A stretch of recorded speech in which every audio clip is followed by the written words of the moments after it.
حضرت خواجہ غریب نواز رحمتاللہ علیہ بچپن سے ہندوستان تک 10 منٹ کا پورا واقعہ۔ پیدائش اور بچپن کا نور، پہلا حصہ 1 منٹ۔ حضرت خواجہ معین الدین چشتی رحمت اللہ علیہ کی پیدائش 536 ہجری میں سیستان، ایران کے قریب کے ایک نیک اور علمی گھرانے میں ہوئی۔ آپ کے والد حضرت خواجہ غیاث الدین اور والدہ بی بی ام الورا بڑے پرہیزگار لوگ تھے۔ بچپن سے ہی آپ کے چہرے پر نور اور دل میں اللہ کی طرف رجحان صاف دکھائی دیتا تھا۔ باقی بچوں کی طرح کھیلنے کودنے کی بجائے آپ علم، ادب اور عبادت کو پسند کرتے تھے۔ 2. شروعاتی زندگی اور والد کا انتقال۔ دوسرا حصہ 1.5 منٹ۔ جب آپ 15 سال کے بھی نہیں ہوئے تھے کہ آپ کے والد کا انتقال ہو گیا۔ آپ کے پاس ایک باغ اور چکی وراثت میں آئی۔ ایک دن آپ باغ میں بیٹھے تھے کہ ایک فقیر وہاں آیا۔ آپ نے ادب کے ساتھ اسے انگور پیش کیے۔ اس فقیر نے ایک نظر ڈالی اور بس اس نظر نے آپ کے دل کی دنیا بدل دی۔ یہ نظر عشق الہی کی نظر تھی۔ آپ نے ترنت باغ بیچ دیا اور اس کی رقم غریبوں میں بانٹ دی۔ یہیں سے زاہدانہ اور روحانی زندگی کی شروعات ہو گئی۔ 3. علم کی تلاش اور سفر کی شروعات۔ تیسرا حصہ 1 منٹ۔ اب آپ کا دل علم اور تصوف کی طرف اتنا جھک گیا کہ آپ نے سفر شروع کر دیا۔ آپ پہلے سمرقند اور بخارا پہنچے، جو اس دور میں علم کا سب سے بڑا کیندر تھا۔ یہاں آپ نے قرآن، حدیث، فقہ، تفسیر، عربی، فارسی سب علم حاصل کیا اور بہت جلدی آپ اسلامی علماء کی قطار میں شامل ہو گئے۔ آپ کی آنکھوں میں ہمیشہ یہ تلاش رہتی، وہ کون ہے جو مجھے اللہ کا سچا راستہ دکھائے۔ 4. آدھیاتمک استاد کی تلاش۔ چوتھا حصہ۔ علم کے بعد آپ نے تصوف کی دنیا میں قدم رکھا۔ آپ نے بہت سے صوفیوں سے ملاقات کی، بہت سے شہروں میں سفر کیا۔ دل میں ایک بے چینی تھی، سچے مرشد کی تلاش۔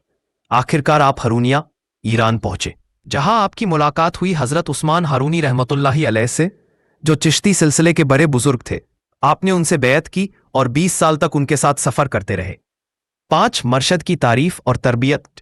ان 20 سالوں میں آپ کے مرشد نے آپ کو تصوف کی ہر منزل سے گزارا۔ نفس کی صفائی، راتوں کی تہجد، روزے، خدمت، فقر۔ آپ کا دل اتنا نرم اور پاک ہو گیا تھا کہ لوگ آپ کو دیکھتے ہی متاثر ہو جاتے۔ مرشد اکثر کہتے، معین الدین، اللہ کو تم سے بڑی خدمت لینی ہے۔ 6.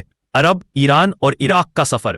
مرشد نے آپ کو کئی دیشوں کی سفر کرائی تاکہ آپ دنیا دیکھیں اور انسانوں کے حالات سمجھیے۔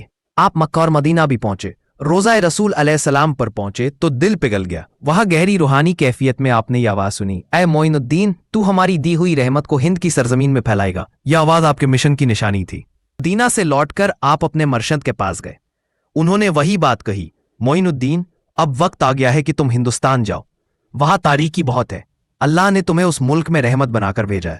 آپ نے سر جھکا دیا۔ اب آپ کی منزل طے تھی، ہندوستان۔ 8. ہندوستان کا سفر شروع۔ آپ راستے میں خراسان، بغداد، ہرات، لاہور سے ہوتے ہوئے آگے بڑھے۔ ہر جگہ لوگ آپ کی طرف کھینچتے چلے آتے اور آپ علم و توحید کی بات پھیلاتے جاتے۔ 9. ہندوستان کی سرزمین پر قدم۔ 9. آخرکار آپ 91 عیسوی کے قریب اجمیر راجستھان پہنچے۔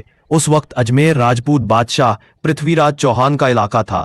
یہاں کی ہوا میں جنگ، ککرار اور نفرت کا ماحول تھا، لیکن آپ نے اپنے اخلاق، خدمت اور پیار سے لوگوں کے دل جیت لیے۔ جس کے پاس مدد کے لیے پہنچے، آپ اسے دعا دیتے، کھانا کھلاتے، غم دور کرتے۔ یہی وجہ ہے کہ لوگ آپ کو غریب نواز کہنے لگے، یعنی غریبوں کا پالنہار، رحمت اور سہارا۔ نتیجہ، حضرت خواجہ غریب نواز کا بچپن سے لے کر ہندوستان آنے تک کا سفر ایک ایسا سفر ہے جس میں علم، فقر، تربیت، سفر، توحید کا پیغام اور انسانوں کی خدمت سب شامل ہے۔ ان کی زندگی ہمیں سکھاتی ہے کہ پیار، سادگی اور انسانیت سے دنیا بدلی جا سکتی ہے۔